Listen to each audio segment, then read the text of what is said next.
Deep within the vast frozen heart of Canada lies a place of stark beauty and profound mystery. This is the Kavalik region of Nunavut, a land carved by ancient glaciers and unforgiving winds. Here you'll find Lake Anjikuni, a sprawling body of water that glimmers like a sapphire under the Arctic sun. The landscape is immense, a sprawling tundra that rolls on for miles, seemingly untouched by the modern world. For centuries, this has been the ancestral home of the Inuit people, groups who have mastered the art of survival in one of the planet's most extreme environments. They are resourceful, deeply connected to the land, and known for their resilience against the harshest of conditions. The Inuit who lived by the shores of Lake Anjikuni were no different. They were a thriving community, experts in hunting caribou and fishing the icy waters. Their lives were a testament to tradition, a rhythm of existence passed down through countless generations. They knew the secrets of the long, dark winters and the fleeting, vibrant summers. Their village was a familiar sight to the few trappers and explorers who passed through this remote territory. It was a place of life, of family, and of a culture that had endured for millennia in a land that would break lesser people. The idea of this community simply ceasing to exist was unthinkable. However, the year 1930 would forever change the story of this particular village. It was a time when the outside world was slowly beginning to encroach on these isolated lands, with fur trappers venturing deeper into the wilderness in search of valuable pelts. These rugged individuals were often the only link between the Inuit communities and the distant towns to the south. They relied on the villages for trade, shelter, and sometimes, simple companionship in the lonely expanse of the north. The village at Lake Anjikuni was a known stop, a reliable outpost of humanity in an otherwise empty wilderness. But something went terribly wrong that year. A silence fell over the village, a quiet so deep and unnatural that it seemed to swallow the very sounds of the wind and the ice. This wasn't the seasonal quiet of a hunting party being away for a few days. This was different. It was a profound emptiness, a void where there should have been the sounds of children playing, dogs barking, and the daily hustle of a vibrant community. The stage was set for one of the most baffling and enduring mysteries in Canadian history, a story that begins with a simple journey and ends with a question that has no answer. In November of 1930, a seasoned fur trapper named Joe Labelle made his way toward the familiar shores of Lake Anjikuni.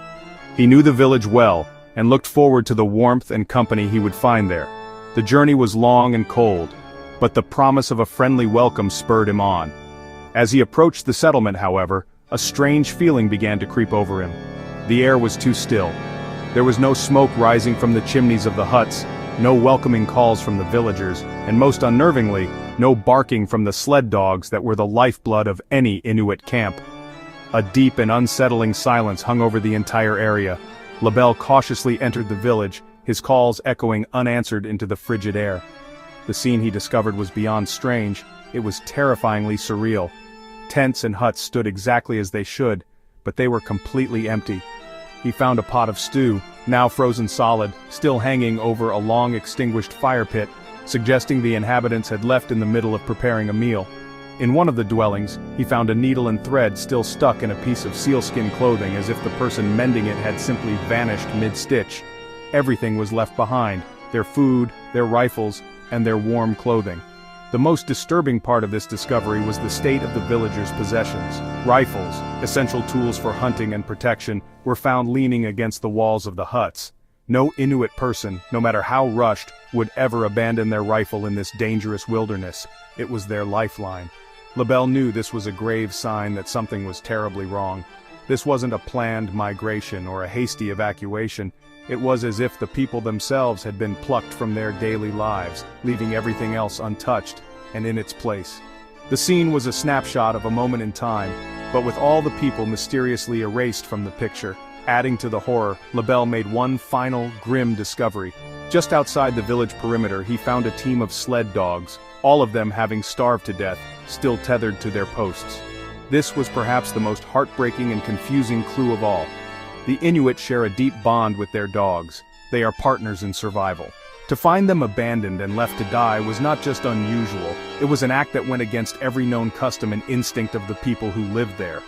Overwhelmed by what he had seen, Labelle hurried to the nearest telegraph office to report the impossible.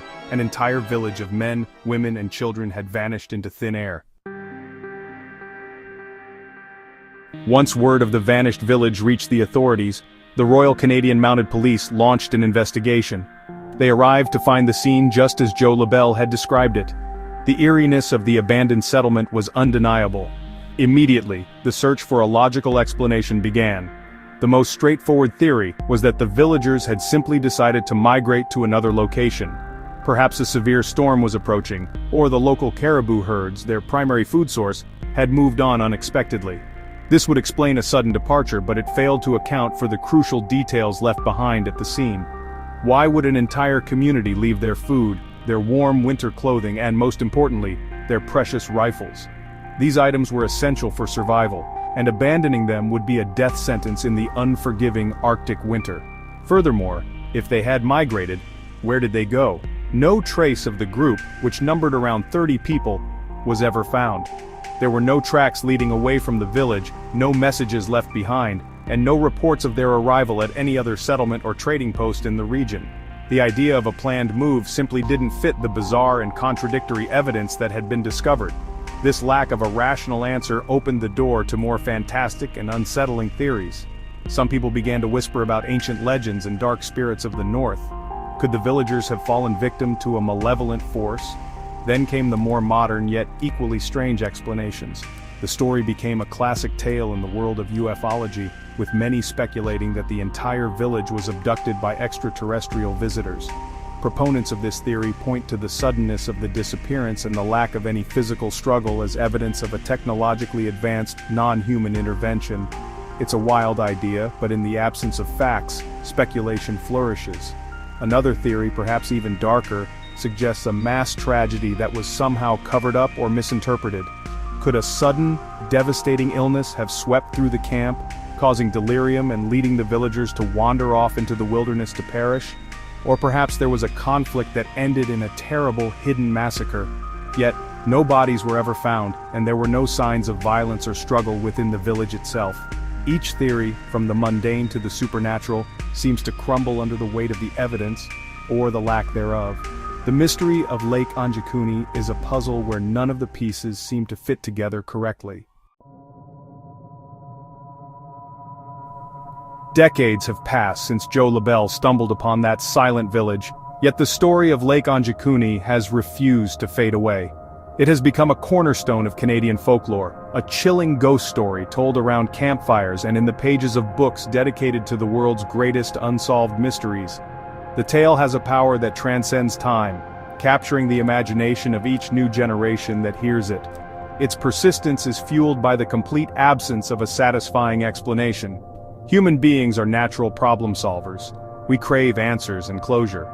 The Anjikuni case offers none, leaving us with a profound sense of unease. The legend's endurance is also a testament to the power of a good story. It contains all the elements of a classic thriller, a remote and isolated setting, a sudden and inexplicable event, and a cast of characters who have vanished without a trace. The details are what make it so compelling. The stew left over the fire, the rifles leaning against the walls, the dogs left to their grim fate. These specific, tangible images make the incredible story feel disturbingly real. They allow us to picture the scene and feel the same chill that Joe Labelle must have felt on that cold November day so long ago.